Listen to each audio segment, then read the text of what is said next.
Welcome back. Joining me now is a man who has personally seen both sides of Israeli-Palestinian conflict in a way no one else has. Mosab Hassan Yousef was born in Ramallah to his father, Sheikh Hassan Yousef, a founding leader of Hamas. Mosab Yousef himself was also part of Hamas, imprisoned by Israel's Internal Security Service. It was during a period in Israeli prison that he was first approached about spying for Israel. Yousef acted as a double agent inside Hamas for nearly a decade, beside his father in the highest ranks of Hamas. He has since converted to Christianity and lives in the United States, where he has political asylum. Good evening. Thank you very much for coming. Good evening. Thank you for having me. Great honor to have you here. And, you know, I read a book around 2 years ago. And I was asking myself, what was he thinking? What was he thinking? To do something like that is basically to know that you are committing suicide in one way or another. What were you thinking? You know, I was not thinking. Sometimes our mind could be deceptive. Sometimes we come to do irrational decisions, but we follow our heart. I know how it feels like, you know, for someone to lose a member of their family. Violence is not a good thing. Bloodshedding is against human nature. And my heart, if it went against my mind, I choose to follow my heart, I guess. And you followed your heart because what? What did you see? Because you grew up in Sheikh Hassan Yousef's house. Right. You saw things that maybe some of the journalists, some of the people in the world would like to see how it works. You saw everything like at home. Right. What did you see? You know, we had, and we still have, many social and economical problems. And if you look and ask why, you'll find it's because of the state of delusion. You know, the absolute control of religion. People believe in theories, and they think that it's truth. And unfortunately, this is not allowing them to see the other. They're not allowing them to see humanity in other cultures and in other societies. My father and his likes believe that they are superior to all other people. And there was something wrong in that picture when I started to be exposed to the intelligence world and to understand deception and to see the other side, to see the humanity in the other side, to meet with foreigners from the United States, from Europe, from Asia, to understand that, you know, we are not different and we need to understand each other. I came to some realizations that killing and violence is not the way. When was the point where you got to this conclusion? Do you remember a specific point where you sat down with yourself and said, enough is enough, I don't think that this is the way. Right. There is much bigger things in the world. There is somebody else on the other side that I don't know. Do you remember the specific point in your life where you said, no, it's not what I think that I am? Right. You know, it's a story of transformation. It's an evolution. There are some turning points, important events that happen in my life. One of the most important ones is what happened in prison, witnessing Hamas torturing our own people. And for the first time, I came face to face with the real nature of Hamas organization, which, you know, they don't care for the lives of Palestinians. They don't care for the lives of anybody. All they care about for their theory that is just demonized. It's coming from hell. It does not have any righteous thing in it, except killing and destroying and intimidating a whole society. And I asked myself, is this the way that my father is trying to bring justice to our people? He used to sit down on the table, dinner table, and tell me, if I die for the sake of Islam and Hamas, make sure you take care of your mother. That used to make me cry. This is how much he was dedicating his time, his life, for the sake of Hamas. And here I am face to face, seeing Hamas torturing our people, killing them. And of course, later on, we saw what Hamas, and we saw the manifestation of their ideology in Gaza Strip, how they executed their rivals. And we see how they are using children and women as human shields. And this gives you an idea, you have to stand for your own truth. Did you ask them why? Did you approach and said, why are you doing that? Because you had, let's say, the stage, because you are the son of Sheikh Hassan Yousef, so you were in prison, right. And you paid in one way or another the price by the Israelis. Did you come and ask them, why are you doing what you're doing? Honestly, I didn't. First of all, I was, at that time, I was scared, like everyone else. Even other top Hamas leaders were scared. Nobody could question what the Hamas security wing was doing, because they were afraid to be accused of collaborating with Israel as well. For that reason, many people just chickened out. And I was afraid. I was very young, 18 years old at that time. And some people around you, your friends, your other relatives, did they think the same way that you think, and they decided to give in to fear? I don't remember anybody standing against Hamas. Even today in Gaza, you see the reality of the movement. You stand against them. The first thing, they will accuse you of treason, and the second thing, they will execute you without trial. So this is their reality. So then comes the Israeli side that offers you another way. He offers you something different, something to see a different perspective. Right. And at the beginning, you tell him what? Go. Yeah, go away. Go away? I don't right. want to. Are you crazy?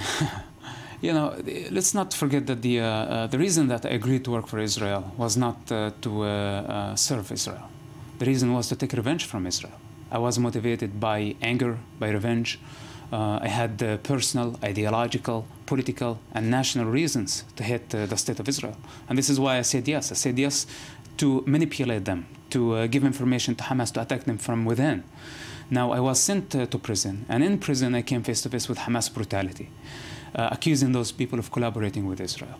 Now, after I was released from prison, I came to realize that none of those people who were tortured and killed had any relationship with the Israeli intelligence. Anyway, now, I start to find that I was learning some truth from my worst enemies that I did not learn from my people. And I became curious. So I continued in that relationship, not giving Israel any information, just for my own benefit to know the truth. Because I witnessed, the bloodshed in the first Palestinian Intifada, the second Palestinian Intifada. I was very young. I wanted to know what was really happening. And again, I'm coming from a leader's house. We think like leaders. And I wanted to know the reasons why we were suffering. And now I find myself crossing all the red lines, not for the sake of pleasure, not for the sake of taking revenge, from my own people. I love my people. My plan was not to betray my father. But now the truth started to be revealed gradually. And I saw completely a different reality, which eventually led me to at least do what I could to stop killing, because in my opinion there was nothing wrong. There is no way to go wrong by saving a human life. Let's put it this way. And I'm not here to promote for the Israeli intelligence or the Israeli government. I'm not their representative. But basically, we were not only saving Israeli lives, also Arab lives, American lives. Saving a human life is a precious thing. And especially when there's like an ocean of confusion about politics and religion, you say, the least I can do, let's stop the madness. Then after that, we can think politics and religion and see who's right and who's wrong. What you're telling me is basically that people are being brainwashed. And to take these people who are captive in the narrative and in the false history or the false facts, so-called facts that people are putting in their minds, it's almost impossible. If you are in Gaza, if you are suffering each and every day in Gaza, if you are in this enclave and you cannot get out of it. So when you are talking, I'm thinking and I'm saying, this is a depressing situation. This is a depressing situation because what are the chances that we are able basically to convince anyone on the other side that your way is that you are not a traitor, but you are someone who got up and tried to say, hey, I'm normal. I don't want you to be killed. I don't want to be killed. I don't want anyone on the other side to be killed. We're talking only about a land and different religion. Right. You know, it's, I'm not, I don't care really, you know, what they see me. What really matters is how I see myself. We didn't do anything wrong. Again, 14 years working for the Israeli intelligence, I personally did not get involved in any killing or assassinations. And I'm not considering myself righteous or more righteous than anyone who works for the agency. People on the other side, unfortunately, when I say the other side, in general, the Arab culture, they live in a state of delusion. And this is a reality that we need to face with courage. Arabs know this about themselves. They have natural resources, they have human resources, they have everything in the world. Why are they behind? Do they ask themselves why? You know, because when you believe in a theory and you think that your theory is superior to all other theories and everyone else supposed to be killed or they're just pagans, and less, this is a big problem. You know, everybody has a theory. Some people will say that the Jews are, the Jewish side is looking at their theory as the only truth. They see themselves as the, you know, the Jewish, the elected, selected people of God, and this is the Jewish land. And, you know, some people will say the same on the other side, that the other side, the Jewish side, is looking at himself the same way as the Arab, which means that they're not that different. Right, but here's the reality. This is a human condition. Not only Arabs or the majority of Arabs live in delusion of religious theories. Also, there are some Jewish groups. There are some Christian groups. In Asia, you'll find the same. It's a human condition. It does not differentiate between this race or this color. But the difference in the state of Israel, that it's the constitution has the upper hand.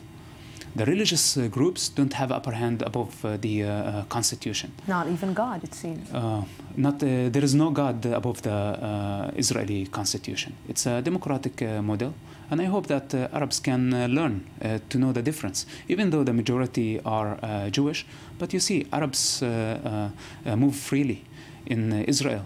There are like more than 1.3 million Arabs who live in the state of Israel. Discrimination is a crime against the law. The law will punish anybody who is discrimination against the Arabs, or look down at them, or use violence against them. Now, there are some violations. There are some extremists who go above the law, and they think that they're above the law. The moment they break the law, they're punished. I want to take you back to the days that you were a double agent, that you sat down alone in your room and thinking to yourself, what am I doing? Taking the phone and calling your operator and to Gonen, Ben Ischak, and telling him what? Telling him, oh my God, take me out of here because enough is enough, or what am I doing? I'm crazy? Right.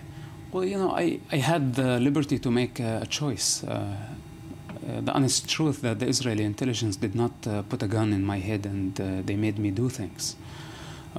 There was a responsibility.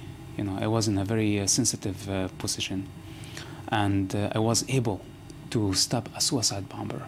You know, when you say suicide bomber, people don't understand what this really means. It's someone going among civilians that he doesn't know. He does not ask them if they were Arabs or Jews or Muslims or Christians. He just blew himself up, killing himself and killing others. This is the lowest level of human consciousness. It's dark. And when you know that you can stop something like this, even you know, I'm not naive. I realized exactly, first of all, the danger that I was doing. Then how I was crossing all the red lines. You know, if my mother knew about this, or my father at that time, would break their hearts. And nobody wants to disappoint their parents. Do you feel that you disappointed your parents? Yes, I did. Yes. And on the personal level, I'm really sorry, that they had to go through this because of me, truly. But for the sake of human consciousness and the evolution of the human consciousness, some of us, we cannot just live in our delusion, see a different truth and just be cowards. See, people killing each other in a mad situation and just look at the other side as we did not see anything. You don't miss your father? You don't miss your family? I don't know. I don't know. I'm just happy as I am. I'm satisfied. I feel at peace. And I hope at some point there will be a reconciliation, not only between me and my father. Hopefully I will see reconciliation, between many people who think that they are separated, but they're not. They're the same. They're coming from the same source. And God is the father of all. Jews, Muslims, Christians, all type of people. When people come to understand this oneness, then they will see that it's not about, my family, my biological family. Humanity is my family. It's not only about, the mother who gave birth to me. How many mothers are out there, with heart broken, and they suffer a lot. They lost their children in suicide bombing attacks. Do my mother feel for them? Maybe she does not see it this way. She lost me and I'm still alive, I'm still breathing, and she does not talk to me. There are mothers on the Israeli side who lost their children, and that's it. They will never see them again in this life. You came into the studio and you looked at your picture and you said, I look angry. Yeah. Are you angry? Well, I'm not angry. Are you still angry? Well, I try not to be, because, anger is not a good thing. Tolerance is better. Forgiveness is better. It's higher level of consciousness. But sometimes, we have to be sure of what we're doing. Sometimes we have to be, how can I say this, strong to stand for our truths. And I might come across, as angry or frustrated. We're humans. I'm a human being, and I have emotions. Sometimes I speak with passion. And this is understandable. This does not mean that I'm angry and this is not my style. Today, because I read an article that Avi Sakharov wrote, right. And you offered right. or told the Israeli government to go out and break a war between on Hamas, to go and declare a war on Hamas. Right. It's like I read this, right. and I said, "Oh What's my his God, problem? what? No, is he? I will tell you this. Is he crazy? Possibly. Is he what? Is he not? Is he looking for more troubles in his life? Is he? This is so passionate in you, this humanity, saving humanity and saving human lives, that you are willing in one way or another to sacrifice your own life as well? No, not really. I'm not sacrificing anything. I just look at reality and try not to be emotional when I see that picture. How many Gaza wars did we witness? Three. Okay. Do you think Hamas is sleeping right now? They're digging, they are preparing, and they're using the same strategy, using human shields. And whether it's tomorrow or the day after tomorrow, there is going to be another conflict with Hamas. In my opinion, why to wait till they become stronger and cause more trouble for the innocent people of Gaza? I believe. But a war can't take the lives of a lot of people in the Gaza Strip. Yeah, because the war that I'm talking about is not like a massive campaign, ground operation against the entire Gaza Strip.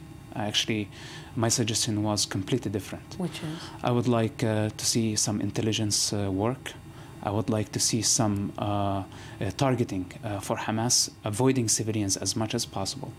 The reason I'm saying this, not to give Hamas a break. The moment you give them a break, this is when they start developing their missiles, and they take advantage to rebuild their military wing. With that said, It does not mean that every day is going to be an operation, but don't let them rest. Let them expect an attack coming anytime, any moment. They are turning the lives of many innocent people, not only on the Israeli side, also on the Palestinian side, into a nightmare. They are the ones who should be living a nightmare.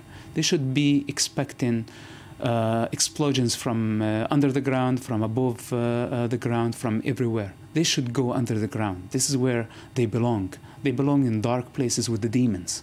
They should not be among innocent children developing missiles and taking a whole nation to destruction.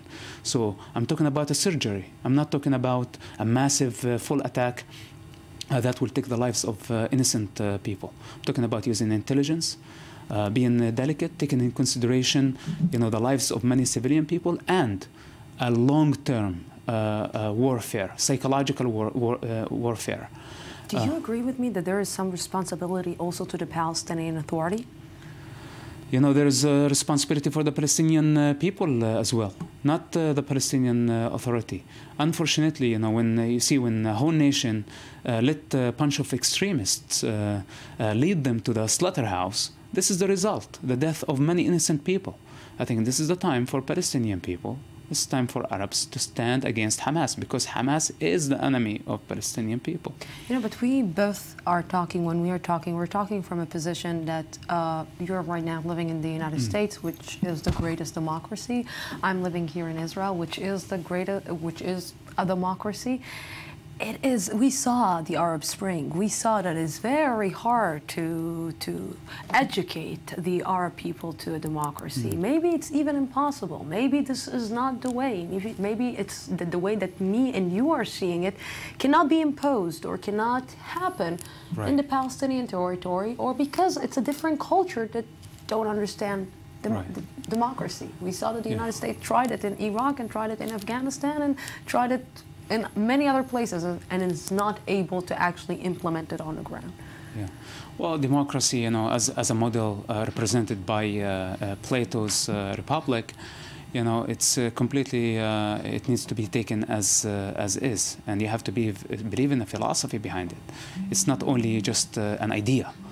Now, unfortunately, pushing democracy on some societies that they don't understand the concept and the philosophy behind it, it's like giving them a very advanced technology, but then you come to find out that, or realize that they don't have electricity.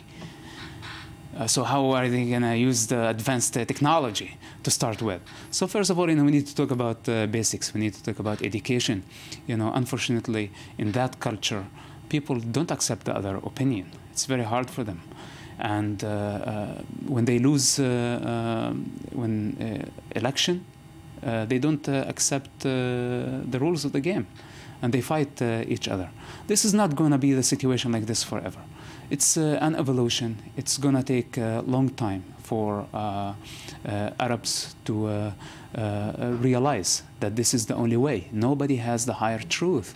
Democracy is the cure for the human condition, because the philosophers, the Greek philosophers and the Indian philosophers came to the same realization that human mind is very limited, and whatever theories we create, it's not a supreme. I will try to make your life a little bit hard.